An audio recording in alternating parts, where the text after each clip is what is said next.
Segui o amor e procurai com zelo os dons espirituais, mas principalmente o de profetizar. Porque o que fala em línguas desconhecidas não fala aos homens, senão a Deus, porque ninguém o entende, e em espírito fala mistério. Boa noite, meus queridos irmãos, que a graça e a paz do nosso grande Deus e Salvador Jesus esteja sobre todos. Estamos aí com mais um vídeo. Devido ao grande número de pedidos dos inscritos, eu inverti a ordem. Estou fazendo esse vídeo sobre o dom de línguas, primeiro que o vídeo de Daniel, como prometido.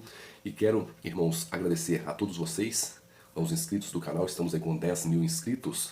Graças a vocês que esse canal existe, vocês são a razão desse canal existir. Agradeço primeiro a Deus, agradeço muito meu irmão Walter, que trabalha nos bastidores desse canal, e a você, cada um dos inscritos. Eu sempre oro por vocês, peço a Deus por vocês, e peço a vocês que orem por mim, orem pelo nosso canal. Hoje falaremos sobre o dom de línguas, e antes de falarmos do dom de língua, eu quero fazer uma breve consideração aqui. No Brasil hoje, se eu não estou enganado, 99% das igrejas cristãs, dos evangélicos, são pentecostais. E as igrejas pentecostais, como que elas, que é o pensamento, a teologia deles? Eles acreditam no batismo com o Espírito Santo, sendo um batismo superior ao batismo nas águas, e esse batismo com o Espírito Santo ele é evidenciado pelo falar em línguas, ou falar em línguas estranhas. As igrejas que creem dessa forma são denominadas igrejas pentecostais. Já as igrejas que são as não pentecostais no Brasil, se não me falha a memória, alguém pode escrever aí nos comentários, são a Igreja Presbiteriana do Brasil, a IPB, ela é uma igreja não pentecostal, e a Igreja Adventista do Sétimo Dia, que também é uma igreja não pentecostal. Só que a Igreja Presbiteriana crê que os dons cessaram, a Igreja Adventista é uma igreja não pentecostal, mas crê que os dons ainda estão válidos. Eu creio que os dons estão válidos, eu não sou cessacionista como os presbiterianos, eu creio que os dons não cessaram, estão válidos até o dia de hoje e só cessarão quando Jesus voltar. Por isso devemos fazer essa consideração. E os pentecostais creem que os dons são válidos também e creem, porém, que o dom de língua é uma evidência do batismo com o Espírito Santo, que é o batismo superior, como eu disse. E antes de analisarmos o texto e falarmos sobre o texto, eu tenho que contar uma pequena história para os irmãos, uma história que faz parte do estudo sobre esse assunto e faz parte da minha conversão, da minha vida cristã de uma maneira geral. Eu era católico, quando eu me converti eu fui para uma igreja pentecostal, eu congreguei durante um ano nessa igreja, havia dois pastores, homens de Deus, abençoadíssimos, um deles até tinha um canal, não sei se ainda tem um canal, acho que eles não estão gravando vídeo mais, mas eram dois homens de Deus. Foi um momento muito bom, cresci muito espiritualmente no estudo da palavra, no conhecimento da palavra, foi o início da minha conversão, e durante um ano eu frequentei a igreja pentecostal, e o meu irmão de sangue, meu irmão gêmeos comigo, ele que me levou para a igreja. E ele fez um comentário, e esse comentário mexeu profundamente comigo e me fez estudar mais sobre a palavra de Deus, em especial sobre o dom de língua. Estávamos na igreja que ele frequentava, uma igreja pentecostal também. Aí a gente foi para a igreja e ele falou, veja lá, falando comigo, olha fulano de tal, um irmão da igreja, um membro da igreja. Aquele irmão, ele tinha todos os sinais ensinados pela igreja como sendo os sinais da manifestação do Espírito Santo na vida dele, todos os sinais. E aí meu irmão levantou o questionamento, será que ele realmente é cheio do Espírito Santo? Será que ele tem o dom do Espírito? Será que ele é batizado com o Espírito Santo? E aí começamos a avaliar o assunto sobre a ótica da vida dele, não no sentido de acusar, de apontar o dedo, de falar mal da pessoa, mas no sentido de avaliarmos como família, eu e ele estudando essa questão. E ele fez um comentário interessante que quando analisávamos esse irmão, ele falou o seguinte, esse irmão, irmão membro da igreja que estávamos analisando, ele tinha todos os sinais que é ensinado como sendo uma pessoa cheia do Espírito Santo, manifestação de dom de línguas e tudo, só que esse irmão tinha um problema. Ele namorava, ele traía a namorada dele, ele usava o cartão de crédito da namorada dele, gastava o cartão, inclusive ele estourou o limite do cartão da namorada dele em casas de prostituição, com prostitutas, ele mentia, falava muita mentira, ele não pagava ninguém, era ruim de pagar, como se diz, não pagava nem fogo na roupa, devia Deus e o mundo, mas ele tinha todos os sinais do Espírito Santo. Aí meu irmão levantou o questionamento, assim, isso entre família, se ele tem o Espírito Santo, se ele é cheio do Espírito Santo, nós que estávamos recém-convertidos ali, tentando andar de acordo com a palavra de Deus, cuidando de tudo, cuidando da saúde, ele estava gordão assim, sinal que nós estávamos cuidando do templo do Espírito Santo, a gente cuidando, fazendo tudo, andando, tentando andar o mais certo possível na palavra de Deus. Meu irmão falou, se ele é tão cheio do Espírito Santo, nós deveríamos também ter um pouco do Espírito Santo. Se for avaliar a conduta social nossa, nós deveríamos ser 5 vezes mais batizados com o Espírito Santo que ele. E isso me levou a ver aquelas manifestações nele e estudar aqui. Falar, eu tenho que estudar mais sobre o dom de língua. Foi aí que eu cheguei às conclusões que apresentarei para vocês neste vídeo. Apresentarei de forma sucinta, não vou ficar entrando em detalhes com os irmãos, falando termos complexos que são usados para se falar deste tema, como glossolalia, polifonia, polirritmia, não usarei esses termos. falaremos apenas dos textos bíblicos de uma forma bem simples e tentarei ser o máximo didático possível. Vejamos o texto de Atos 2, do verso 5 ao 12. Ora, estava habitando em Jerusalém judeus, homens piedosos, vindos de todas as nações debaixo do céu. Quando, pois, se fez ouvir aquela voz, afligiu a multidão que se possuiu de perplexidade, porquanto cada um os ouvia falar na sua própria língua. Estavam, pois, atônitos e se admiravam, dizendo: Vede, não são porventura galileus todos esses que estão falando? E como os ouvimos falar, cada um em nossa própria língua materna? Somos partos, medos, elamitas e os naturais da Mesopotâmia, Judéia, Capadócia, Ponto e Ásia, da Frígia, da Panfilha, do Egito e das regiões da Líbia, nas imediações de Cirene, e romanos que aqui residem, tanto judeus como prosélitos, cretenses e árabes. Como os ouvimos falar em nossa própria língua as grandezas de Deus? Paremos por aqui. Olha que texto fascinante, que texto impressionante, meus irmãos. Esse texto é maravilhoso. Esse texto ele é riquíssimo em detalhes que às vezes nós desconsideramos os detalhes. O que irei apresentar aqui, irmãos, eu quero fazer um parêntese aqui, é a minha opinião mediante estudo desse tema. Eu estudo esse tema há anos. Eu, inclusive, tenho livros aqui sobre o Azusa, sobre esse tema. Tenho um outro livro aqui que é o livro Falar em Línguas.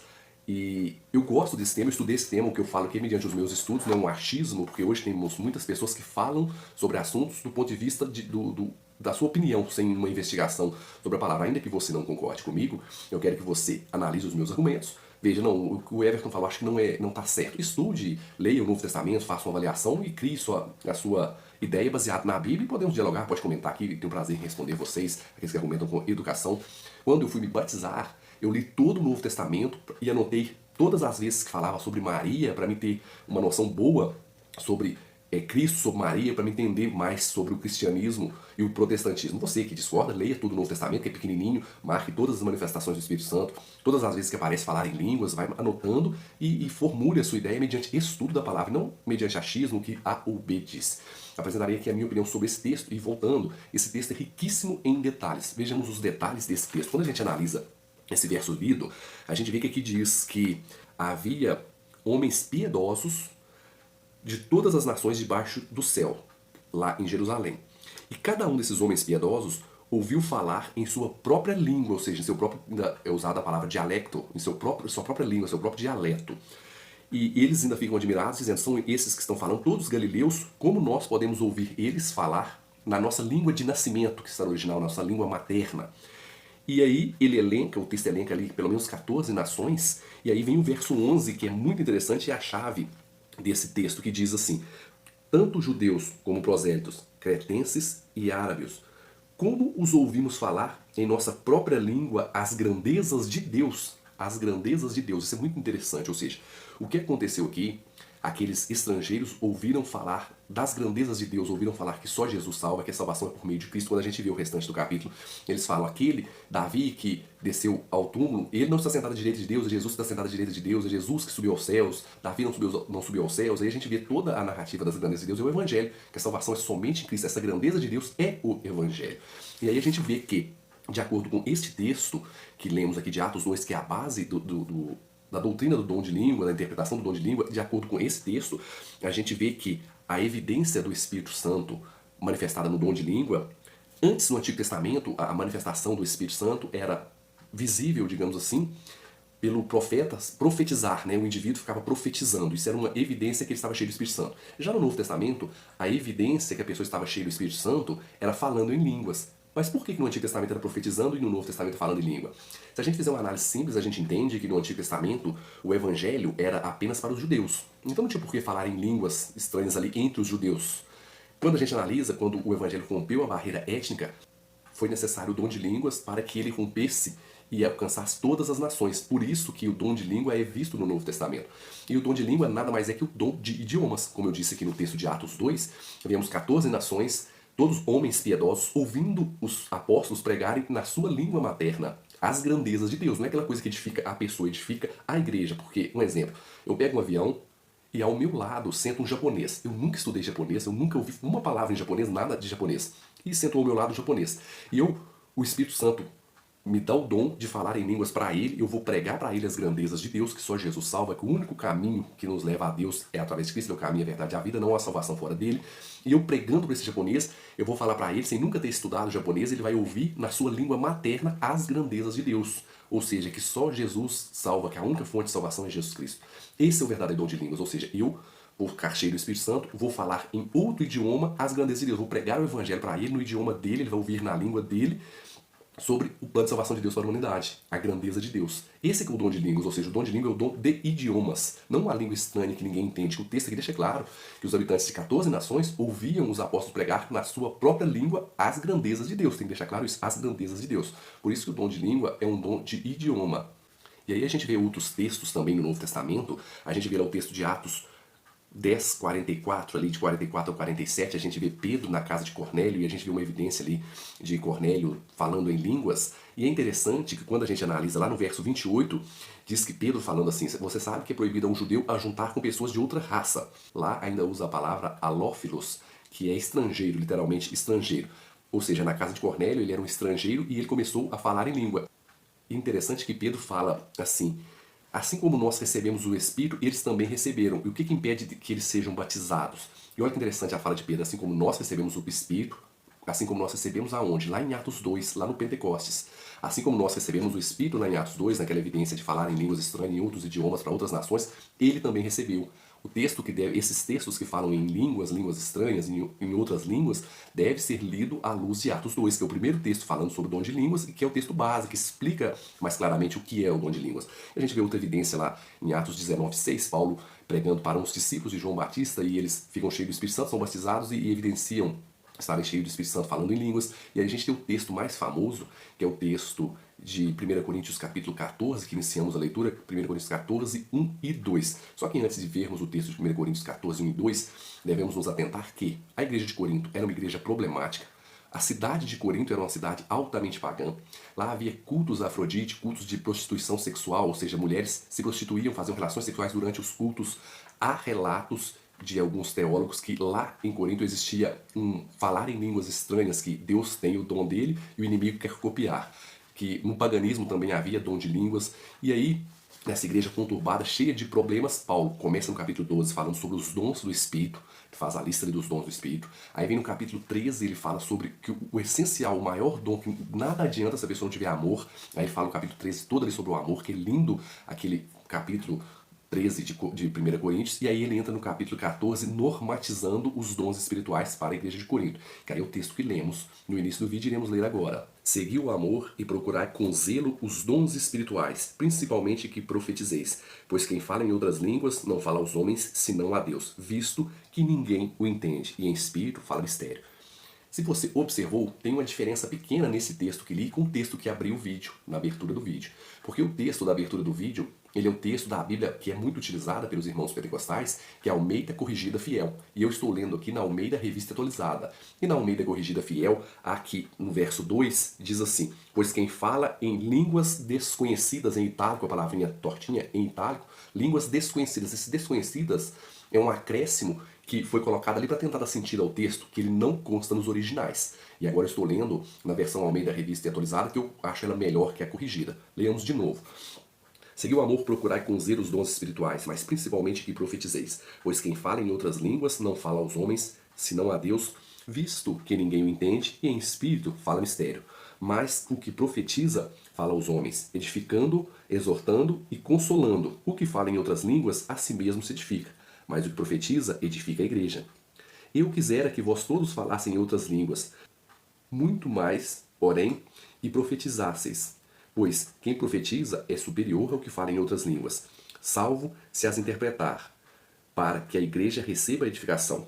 Agora, porém, irmãos, se eu for ter convosco falando em outras línguas, em que vos aproveitareis, se vos não falar por meio de revelação, ou de ciência, ou de profecia, ou de doutrina? É assim que o instrumento inanimado, como a flauta ou a cítara, quando emite sons, se não os derem bem distintos, como se reconhecerá o que se toca na flauta ou na cítara? Pois também, se a trombeta der som incerto, quem se preparará para a batalha? Assim vós, se com a língua não disserdes palavras compreensíveis, como se entenderá o que dizeis? porque estareis como se falasseis ao ar. Há, sem dúvida, muitos tipos de vozes no mundo, nenhum deles, contudo, sem sentido. Se eu, pois, ignorar a significação da voz, serei estrangeiro para aquele que fala, e ele estrangeiro para mim. Assim também vós, visto que desejais dons espirituais, procurai progredir para a edificação da igreja, pelo que, ao falar em outras línguas, deve orar para que a possa interpretar. Porque, se eu orar em outras línguas, o meu espírito ora de fato, mas a minha mente fica infrutífera. Que farei, pois? Orarei com o espírito, mas também orarei com a mente. Cantarei com o espírito, mas também cantarei com a mente. E, se tu bendizeres apenas em espírito, como dirá o indouto o amém depois da atuação de graças? Visto que não entende o que dizes, porque tu, de fato, dá bem graças, mas o outro não é edificado. Dou graças a Deus, porque falo em outras línguas mais do que todos vós. Contudo, prefiro falar na igreja 5 palavras com o meu entendimento, para instruir outros a falar 10.000 palavras em outras línguas. Esse texto é fantástico, irmãos, que esse texto nos mostra que aqui Paulo está normatizando o falar em língua. Ele começa já dizendo, segui com zelo e procurai os dons espirituais, principalmente que profetizeis. Aí ele ainda diz, porque quem fala em outras línguas, fala aos homens, senão a Deus diz que ninguém entende. E em espírito fala isso, mas o que profetiza, fala aos homens, edificando, exortando e consolando. O que fala em outras línguas, a si mesmo se edifica. Mas o que profetiza, edifica a igreja. Ele já começa a normatizar. E não vai chegar de cá e falar, não, está proibido o dom de línguas. Não. Ele vai trazendo os argumentos para a igreja, falando de uma forma que a igreja consiga entender o que ele quer dizer, de forma assim, mais não tão abrupta. E aí ele vai dando exemplo, ele fala assim, usando o dom de línguas, contrastando com instrumentos musicais. Como que alguém vai entender o que é tocado na flauta, na cítara, se ela não der som distinto? O som foi embolado. Como que alguém vai entender que se deve preparar para a batalha se a trombeta tocar um som incerto? Assim também ainda falar muitas vozes no mundo. E aí ele arremata, fechando aqui, assim também vós, visto que desejais dons espirituais, procurai progredir para a edificação da igreja. Pelo que fala em outra língua, deve orar para que a possa interpretar. Aí ele continua falando e vem aqui no finalzinho e diz, contudo, prefiro falar, ele fala assim, eu dou graças a Deus porque falo em outras línguas mais do que todos vós. Ou seja, ele falava em muitos idiomas, no mínimo ali grego, hebraico, aramaico, provavelmente latim. Eles falam em outras línguas mais que todos vós. Contudo, prefiro falar na igreja 5 palavras com o meu entendimento para instruir os outros a falar 10.000 palavras em outra língua. E aí ele começa a normatizar, ou seja, esse texto é um texto de normatização do dom de língua, é uma exortação dizendo que se for para falar coisa que ninguém entende, melhor não falar. E quando a gente analisa aqui no verso 28, ele diz assim, mas não havendo intérprete, fique calado na igreja, falando consigo mesmo e com Deus. Ou seja, se não tivesse intérprete, era para a pessoa ficar calada, não era para manifestar o dom de línguas. Somente se houvesse intérprete. E hoje, infelizmente, vemos em igrejas pentecostais uma bagunça, pessoas gritando, girando, rodando, falando, todo mundo junto ao mesmo tempo, aquela, desculpe a expressão, mas o que acontece é aquela bagunça vira até piada fora do meio cristão. As pessoas, os não cristãos, nos criticam por causa disso, dessa desordem de não seguir essa ordem, não havendo quem interprete e fique calado, permaneça calado da igreja. E eu, mesmo discordando da interpretação deles, eles creem que o dom de língua é falar em língua, uma língua que ninguém entende. Mas a Igreja Maranata, que é uma igreja pentecostal, se não tiver quem interpretar as línguas, não se deve falar línguas. Se alguém for manifestar o dom de língua, tem que ter quem interprete, senão a pessoa deve ficar calada. Seguindo aqui. Embora eles entendam que o dom de língua é uma língua estranha, que ninguém entende, mas eles levam isso a sério que, se não tiver quem interprete, não se deve falar. Muitas igrejas pentecostais não, é uma bagunça, um falando em cima do outro, ninguém entendendo aquilo, dando glória a Deus, vai embolando e fuma aquele negócio, ninguém entende nada. E aquilo é mais uma edificação para si mesmo do que para a igreja. E esse versículo é esquecido. E quando a gente olha o verso 33, diz assim, porque Deus não é Deus de confusão, e sim de paz, como em todas as igrejas dos santos. Ou seja, isso aqui, se a pessoa levar o capítulo 14 que é a sério, a gente vê que Paulo está normatizando, trazendo uma regulamentação para o dom de línguas e falando para a igreja, procure que profetizeis, porque quem profetiza, profetiza e edifica a igreja. Isso é o cerne do capítulo 14. Isso é o cerne e a regulamentação do verdadeiro dom de línguas, que é o dom de idiomas. E às vezes, irmãos, muitos irmãos sinceros pentecostais, eles perdem a fé, às vezes se afastam da igreja, porque eles entendem que só é cheio do Espírito Santo quem manifesta o dom de línguas. E aí eles desanimam, não conseguem manifestar o dom de línguas e se afastam da igreja. E alguns irmãos lhe ensinam, não, essa língua que é falada é a língua dos anjos, é a língua dos anjos que é falada, não é o idioma, é uma língua estranha, uma língua que ninguém conhece, a língua dos anjos. Só que quando a gente olha, meus irmãos, a gente vê o anjo aparecendo para Maria, a gente vê o anjo aparecendo para José, a gente vê o anjo aparecendo para Zacarias, o pai de João Batista, a gente vê o anjo aparecendo para Moisés, para Paulo, para João lá no Apocalipse. Todas as menções e aparições de anjos na Bíblia, os anjos falam com as pessoas nos idiomas delas. Ou seja, se um anjo aparecesse para mim, ele falaria para mim no idioma português.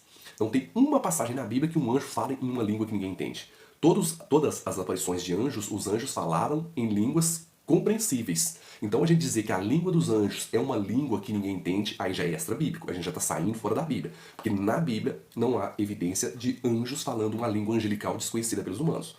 Não existe. Aí já é extra-bíblico, que às vezes o pessoal põe o achismo, a sua compreensão do assunto, baseada em opiniões acima do que a Bíblia diz. A Bíblia não tem uma evidência de um anjo falando uma língua diferente que ninguém entendeu. Não há isso.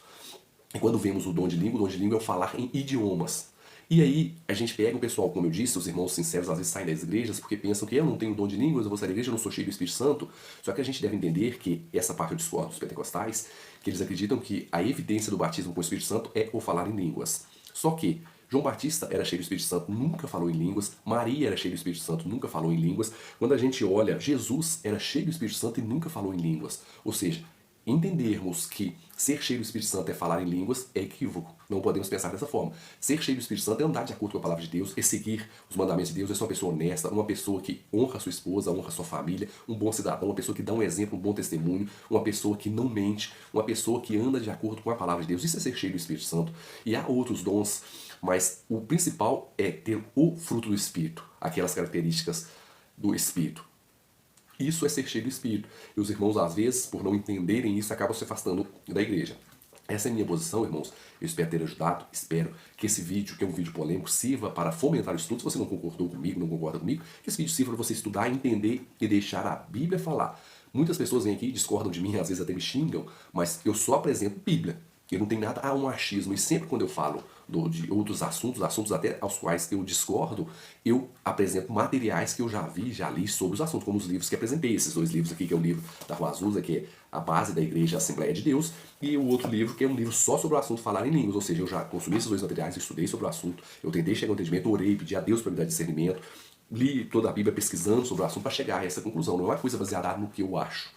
Entende, irmãos? Por isso eu espero que os irmãos façam o mesmo. Aqueles que discordam de mim, que estudem, que pesquisem, que podem comentar aí, que tenham a sua opinião, mas uma opinião baseada na Bíblia, não uma opinião baseada em A, B ou achismos ou coisas extra-bíblicas. Esse é o conselho que deixo para vocês. Espero que o Espírito Santo auxilie tanto você quanto a mim a sermos cheios do Espírito Santo e falarmos das grandezas de Deus para o nosso vizinho, para o nosso amigo de trabalho, para a pessoa que pega o ônibus com você, que você consiga falar para ele em português mesmo, que só Jesus salva, que o único caminho, a verdade e a vida é Cristo.